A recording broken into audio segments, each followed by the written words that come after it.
safe and secure way. I also want to commend the Department's commitment to more thorough and comprehensive oil spill response plan review and enforcement through BSEE. I know this administration shares my view that we simply cannot allow risky drilling to take place in our public waterways without oil companies clearly demonstrating their ability to prevent, mitigate, or clean up any type of accident. It was a harsh lesson we learned with Deepwater Horizon. That's why I've introduced a Safer Drilling Act, which would require oil companies to have worst-case scenario response plans and the financial and technical means to clean up any spill before they drill for oil off our coast.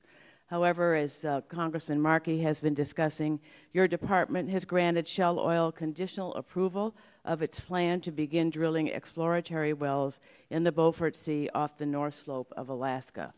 I'm concerned that Shell's oil response plan does not have an acceptable worst-case scenario plan in place, and am specifically concerned that the company's worst-case plan is based on conditions in the Arctic in August when storms are rare, and there are not sustained periods of darkness, and sea ice cover is limited. Given that this region is one of the harshest areas in the world in which to drill for oil, and that the proposed well sites are subject to fierce winds and high seas in the fall, as well as severe storms, like the record storm that recently battered the coast of Alaska, what will your agency do to closely review and monitor Shell's proposed activities to make sure the company has an adequate and comprehensive worst-case scenario plan in place? Thank you very much, Congresswoman. I will come to Massachusetts, and we will visit the national park together. I thank you for the comments on Admiral Watson. He is a rare person to come in to take on this kind of responsibility that we have for America's oceans and energy development. I'm going to have Tommy Boudreau respond to your question on Shell. Yeah, thank you very much for that question. As you noted, the approval of Shell's Beaufort plan was conditional.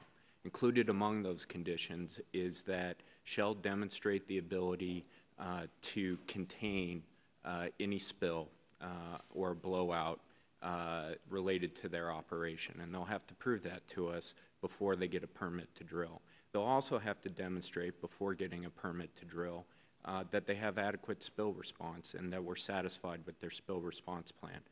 Deputy Secretary Hayes is currently overseeing a high-level interagency working group that is focused on Shell's plan. Involved in that working group, of course, is Interior, my agency, as well as BSEE, NOAA, the EPA, and the Coast Guard. And we've been engaged with Shell on specific issues and concerns that we have with respect to their plan. And they will have to satisfy us that they've adequately addressed those concerns before they'll get a drilling permit under that exploration plan. It's a very unique environment. So how do you develop your standards as to around what is appropriate or what will work, what won't work, given just the very difficult circumstances up there? There are challenging circumstances there.